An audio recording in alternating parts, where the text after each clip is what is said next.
के साथ बदलते भारत की शान।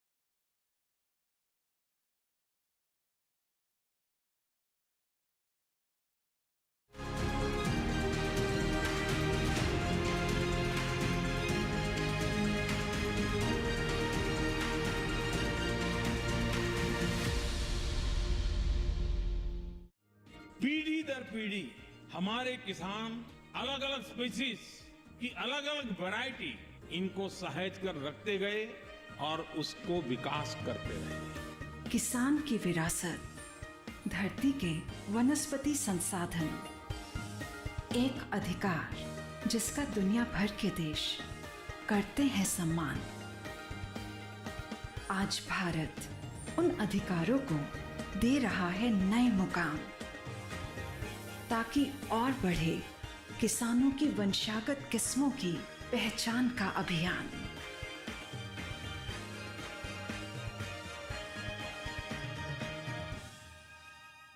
नमस्कार, आप देख रहे हैं दूरदर्शन किसान। कार्यक्रम कृषि दर्शन में आप सभी का स्वागत है। मैं हूं आपके साथ मोनालिसा। कृषि दर्शन कार्यक्रम में हम विज्ञान और किसान, कृषि स्टार्टअप और फार्मिंग इंडिया जैसे सेगमेंट्स के माध्यम से आपके लिए कृषि क्षेत्र से जुड़ी हुई बेहद ही अहम जानकारियां लेकर आते हैं। तो इसी सिलसिले को आइए जारी रखते हैं और शुरू करते हैं आज का ये कार्यक्रम। आइए कार्यक्रम कृषि दर्शन में सबसे पहले देखते हैं सेगमेंट विज्ञान और किसान।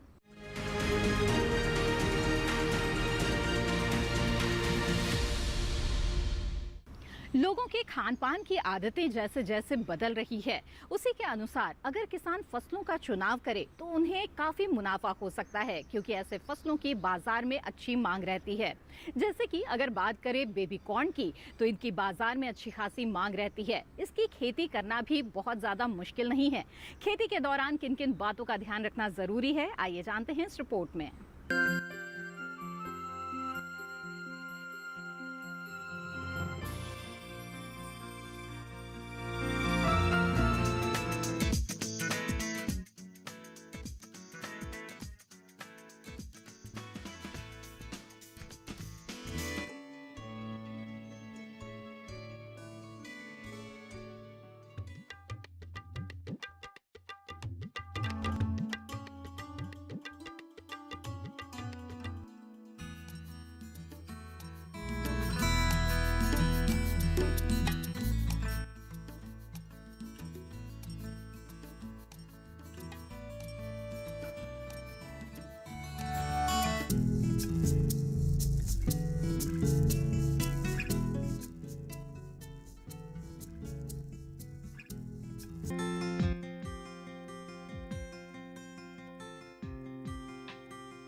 हर एक पौधे पर लगी बालियों को ध्यानपूर्वक तोड़कर इन टोकरियों में भरा जा रहा है।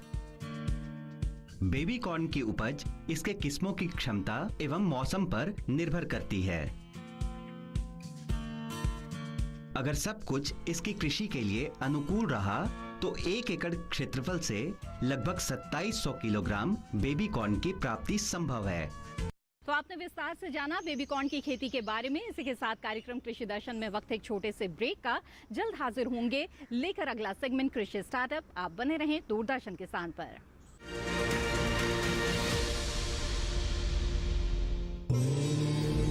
क्षिति जल पावक गगन समीरा, पंच रचित अति अधम शरीरा। अर्थात पंच तत्वों से बना व्यक्ति, पंच तत्वों में समाई सृष्टि और हमारा पर्यावरण। बीते कुछ वर्षों में वैश्विक चिंता का मुद्दा बन गए पर्यावरण को बचाने के लिए पूरी दुनिया में आवाजें उठी। लेकिन पर्यावरण के संरक्षण को मिशन के तौर पर अपनाने वाला पहला देश बना भारत। 1 नवंबर 2021 यही वो तारीख है जब ग्लासगो में माननीय प्रधानमंत्री श्री नरेंद्र मोदी की पहल पर शुरू हुआ lifestyle for environment. Climate change में लाइफस्टाइल की एक बहुत बड़ी भूमिका है। आज जरूरत है कि हम सभी लोग एक साथ आकर लाइफस्टाइल फॉर एनवायरनमेंट यानी लाइफ को एक अभियान की तरह आगे बढ़ाएं। लाइफ सिर्फ मिशन नहीं बल्कि जन आंदोलन है। जल, जंगल और जमीन के बेलगाम दोहन के खिलाफ राष्ट्रीय स्तर पर प्रतिबद्ध लोगों का पर्यावरण संरक्षण के लिए अभियान। एक ऐसी जीवन शैली को जीने की आदत जिसमें पर्यावरण से मित्रता का भाव हो, न कि नुकसान पहुंचाने की नीयत। क्लाइमेट चेंज को ध्यान में रखते हुए स्वस्थ और टिकाऊ जीवन पद्धति है लाइफ का आधार। मिशन लाइफ का मंत्र है लाइफस्टाइल फॉर एनवायरनमेंट। केंद्रीय कृषि और किसान कल्याण मंत्रालय मिशन लाइफ के जरिए पर्यावरण को दे रहा है नई संजीवनी और इसीलिए चलाए जा रहे हैं कई कार्यक्रम ताकि हरी भरी रहे वसुंधरा। मिट्टी की उर्वरता को पोषण के हिसाब से बरकरार रखना, कृषि में ड्रोन एप्लीकेशन के इस्तेमाल के फायदे और इसके तरीके का प्रदर्शन, जलवायु के हिसाब से फसल, बीज और विविधता यानी स्मार्ट एग्रीकल्चर को बढ़ावा, रेन वाटर हार्वेस्टिंग, वर्षा जल संचयन को लेकर जागरूकता, बायोगैस और कंपोस्ट यानी वेस्ट से वेल्थ, कबाड़ से समृद्धि के उपाय, टिकाऊ पैदावार और खपत के तरीके। हर वर्ष की तरह इस वर्ष भी 5 जून यानी विश्व पर्यावरण दिवस बेहद खास रहा और इस मौके पर मंत्रालय द्वारा विभिन्न कार्यक्रम आयोजित किए गए। पर्यावरण को बचाने के लिए मंत्रालय सतत प्रयासरत है। अलग अलग योजनाएं इसी की हैं झलक, जैसे इंटीग्रेटेड पेस्ट मैनेजमेंट का असरदार अमल यानी खेती को नुकसान पहुंचाने वाले कीटों, जीवों और बीमारियों से फसलों की रक्षा, किसानों को परिस्थिति के अनुकूल टिकाऊ कीट प्रबंधन अपनाने के लिए प्रेरित करना ताकि रासायनिक उर्वरकों पर निर्भरता खत्म हो, एकीकृत न्यूट्रिएंट प्रबंधन यानी जिससे मिट्टी की उर्वरता बढ़े, साथ ही पैदावार में बढ़ोतरी हो, जैव उर्वरकों के इस्तेमाल से पैदावार की पोषकता बढ़ाने पर जोर ताकि पर्यावरण भी रासायनिक खादों से प्रभावित न हो और मिट्टी की उर्वरता भी बनी रहे, नेचुरल और ऑर्गेनिक खेती यानी प्राकृतिक और जैविक कृषि को बढ़ावा योजना का खास अंग है। प्राकृतिक खेती प्रबंधन इसलिए है एक महत्वपूर्ण मिशन। पर ड्रॉप मोर क्रॉप, पानी की एक एक बूंद पैदावार बढ़ाने में काम आए, यही लक्ष्य है प्रधानमंत्री कृषि सिंचाई योजना का, जिसका फोकस माइक्रो इरिगेशन पर है, क्योंकि जल बचेगा तो हमारा कल बचेगा। मंत्रालय का एक ध्येय, पर्यावरण का बचाव सर्वप्रथम उद्देश्य, और यही है मिशन लाइफ का पैगाम। पर्यावरण रक्षा पहला काम, मिशन लाइफ। आइए प्रकृति की मुस्कुराहट को लौटाएं।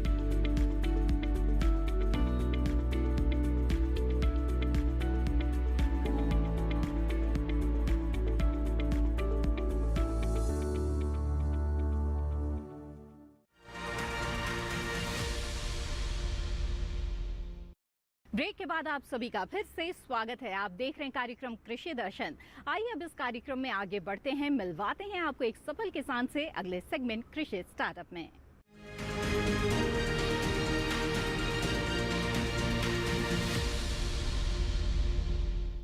हमारे देश में बहुत से ऐसे किसान हैं जो अपनी मेहनत लगन के बल पर और खेती में कुछ न कुछ नया करने के इरादे से आए हैं और उन्होंने इस क्षेत्र में अपना एक अहम मुकाम हासिल कर लिया है।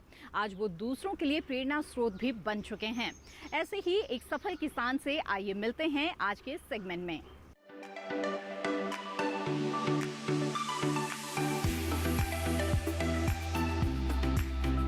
कृषि के क्षेत्र में कामयाबी हासिल करने के लिए किसानों को आधुनिक कृषि पद्धति अपनाना बेहद जरूरी है।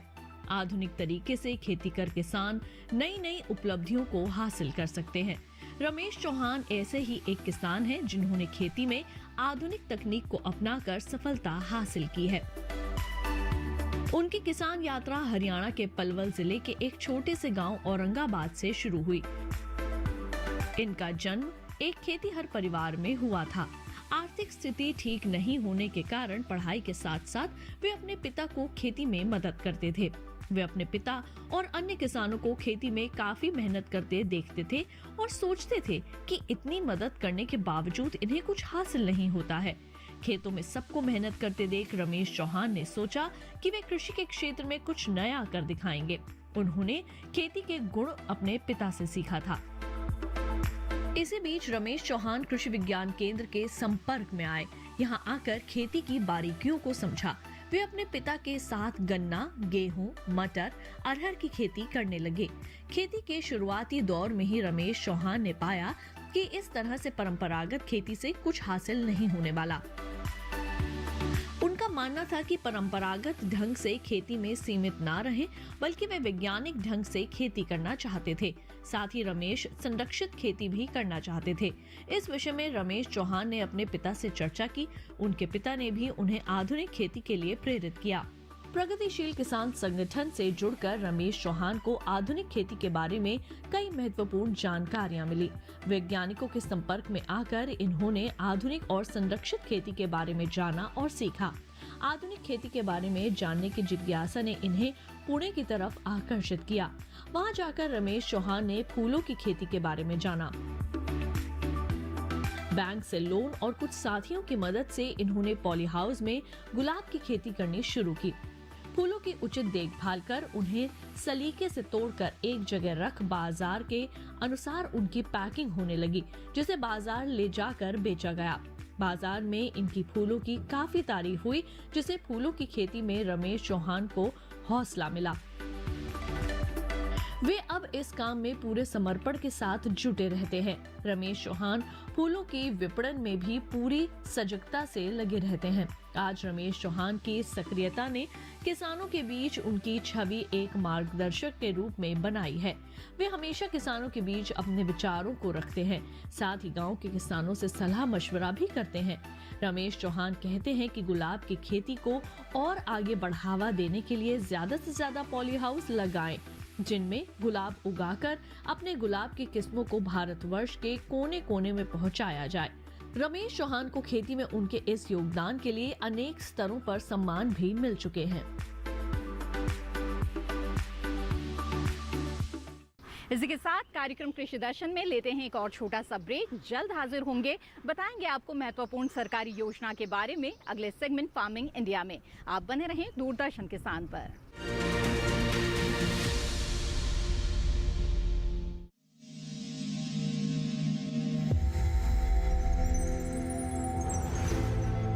आत्मनिर्भर किसान भारत की शान। उत्पादन में आत्मनिर्भर होने के साथ साथ फसल की कटाई के उपरांत उपज की हानि को रोकने, ग्रामीण क्षेत्रों में रोजगार सृजन करने और बीज से बाजार तक के विजन को मजबूती देने के उद्देश्य से 1 वर्ष पूर्व माननीय प्रधानमंत्री श्री नरेंद्र मोदी जी ने एक महत्वाकांक्षी केंद्रीय योजना एग्रीकल्चर इंफ्रास्ट्रक्चर फंड की शुरुआत की।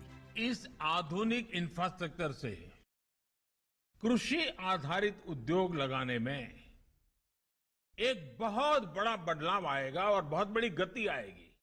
साथियों, अब हम उस स्थिति की तरफ बढ़ रहे हैं जहां गांव के कृषि उद्योगों से फूड आधारित उत्पाद शहर जाएंगे और यही तो आत्मनिर्भर भारत अभियान का संकल्प है। एग्रीकल्चर इंफ्रास्ट्रक्चर फंड से पात्र लाभार्थी गोदामों का निर्माण कर सकते हैं। छटाई या ग्रेडिंग इकाई, पैकिंग हाउस, सप्लाई चेन और कोल्ड चेन जैसी सुविधाएं या फिर प्राथमिक कृषि प्रसंस्करण केंद्र की स्थापना कर सकते हैं। इस योजना के तहत पात्र लाभार्थियों को 2 करोड़ रुपए तक के ऋण पर अधिकतम 7 वर्ष के लिए ब्याज में 3% तक की छूट दी जा रही है। ऋण पुनर्भुगतान के लिए 6 महीने से 2 वर्ष तक मोरेटोरियम की सुविधा भी उपलब्ध है। इस योजना ने अब तक सफलता की कई मिसालें कायम की हैं, जैसे कि मध्य प्रदेश के लाभार्थी श्री विपिन त्रिपाठी ने एग्रीकल्चर वेस्ट से बायोफ्यूल बनाने का इनोवेटिव प्राइमरी प्रोसेसिंग सेंटर लगाया है। लोन मिलने की वजह से हम समय पर सारी मशीनों का प्रोक्योरमेंट और सारा सिविल वर्क टाइम पे करवा पाए, जिससे ये प्रोजेक्ट को लगाना संभव हो पाया। राजस्थान के लाभार्थी श्री यशवर्धन मुंद्रा ने सॉर्टिंग एंड ग्रेडिंग यूनिट लगाकर रोजगार के अवसर पैदा किए हैं। कर्नाटक की महिला उद्यमी श्रीमती ममता वी ने प्राइमरी प्रोसेसिंग सेंटर लगाकर प्रगति की नई राह चुनी है। ಸಣ್ಣ ಪುಟ್ಟ ಉದ್ಯಮಿಗಳನ್ನ ಮತ್ತಷ್ಟು ಅಗ್ರಿಕಲ್ಚರಲ್ಲಿ ಹೆಚ್ಚು ನಾವು ಇನ್ನಷ್ಟು ಸಾಧನೆ ಮಾಡಲಿಕ್ಕೆ ಕಾರಣಕಾರಕವಾದಂತ ಈ ಅಗ್ರಿಕಲ್ಚರಲ್ ಇನ್ಫ್ರಾಸ್ಟ್ರಕ್ಚರ್ ಫಂಡ್ ಇಂದ ನಮ್ಮ ಇನ್ನಷ್ಟು ಯೋಜನೆಗಳು ಆಯೋಜನೆಗಳು ಉತ್ತಮಗೊಂಡಿದೆ। राजस्थान के लाभार्थी श्री दिनेश भट्टर ने जीरे की प्रोसेसिंग यूनिट लगाकर आसपास के ग्रामीणों को आत्मनिर्भरता प्रदान की है। महाराष्ट्र के लाभार्थी श्री अनूप कुमार मोहता ने वेयर हाउस बनाकर अन्न भंडारण को सुनिश्चित किया है। आज देश के कोने कोने से किसान, कृषि उद्यमी, किसान उत्पादक संघ, प्राथमिक कृषि सहकारी समितियां, स्वयं सहायता समूह और कृषि उपज मंडियां इस योजना का लाभ उठा रहे हैं।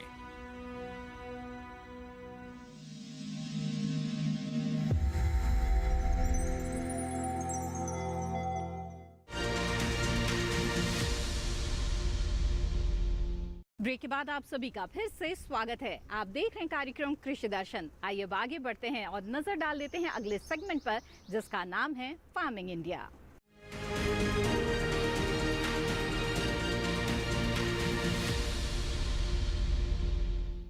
कृषि के दौरान सिंचाई की समुचित व्यवस्था करना बेहद ही जरूरी है।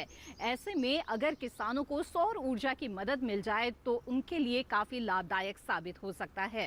सिंचाई की समस्याओं को समझते हुए और किसानों की समस्या को दूर करते हुए महत्वपूर्ण योजना चलाई जा रही है, प्रधानमंत्री कुसुम योजना। इसके माध्यम से किसानों को सोलर पंप की सुविधा मिलती है। और क्या कुछ लाभ हैं इस योजना के, आइए जानते हैं इस रिपोर्ट के जरिए।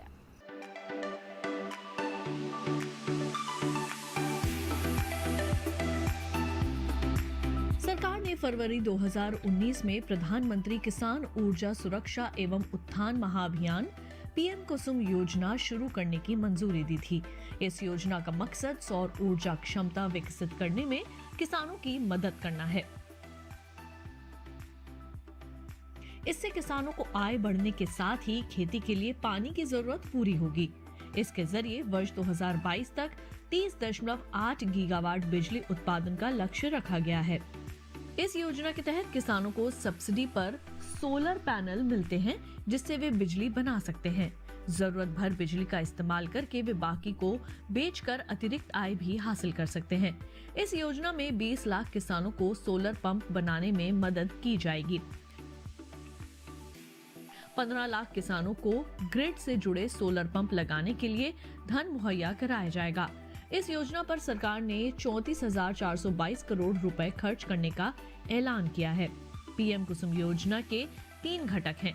पहला, विकेंद्रित ग्रिड से जुड़ी 10,000 मेगावाट की क्षमता के सोलर पावर प्लांट स्थापित करना, जिसमें हर प्लांट की क्षमता 2 मेगावाट तक की होगी। दूसरा घटक 20 लाख सौर ऊर्जा चालित कृषि पंपों की स्थापना। 15 लाख किसानों के सिंचाई पंप को सोलर पंप से जोड़ना। इस योजना के जरिए बिजली और डीजल से चलने वाले सिंचाई पंप को सोलर एनर्जी से चलने वाले पंप में बदला जाएगा। सोलर पैनल से मिलने वाली बिजली का इस्तेमाल किसान पहले अपने सिंचाई के काम में करेंगे।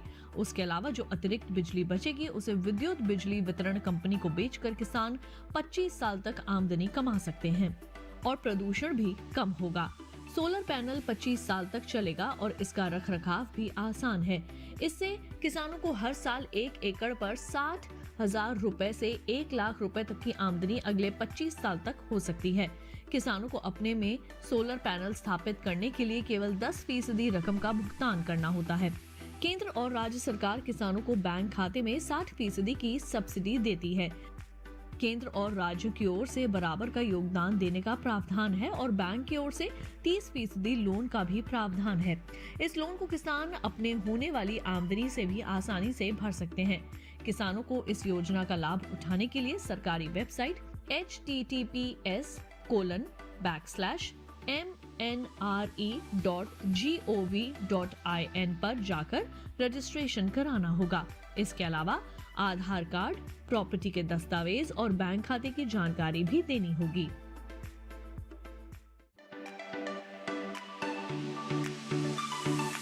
अनंत असीम प्रकृति और उसमें निहित जीवन के रहस्यों के गूढ़ स्रोत, प्लांट जेनेटिक रिसोर्स।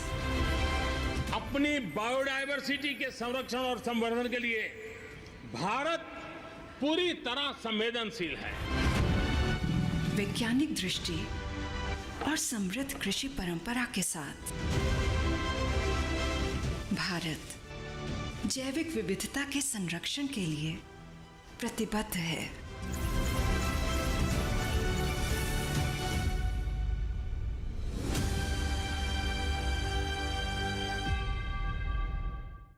कृषि दर्शन कार्यक्रम में आज हम आपके लिए जो जानकारियां लेकर आए हैं, हमें उम्मीद है कि ये आपके लिए जरूर उपयोगी साबित होगी। इस कार्यक्रम के बारे में आपके क्या विचार हैं, आप हमारे साथ साझा कर सकते हैं। आप हमें ईमेल भेज सकते हैं। हमारा ईमेल आईडी है krishidarshan@gmail.com। आप चाहें तो हमें पत्र भी लिख सकते हैं। हमारा पता नोट कर लें। हमारा पता है कृषि दर्शन, कमरा नंबर 58, CPC दूरदर्शन खेलगांव, नई दिल्ली 110049। कृषि दर्शन कार्यक्रम को आप दूरदर्शन किसान के YouTube चैनल पर भी देख सकते हैं और तमाम जानकारियां दोबारा हासिल कर सकते हैं। इसके लिए टीवी स्क्रीन पर दिखाए जा रहे QR कोड को स्कैन करें। इसी के साथ कृषि दर्शन की आज की इस कड़ी में बस इतना ही। हमें दीजिए इजाजत। आप बने रहें दूरदर्शन किसान पर। नमस्कार।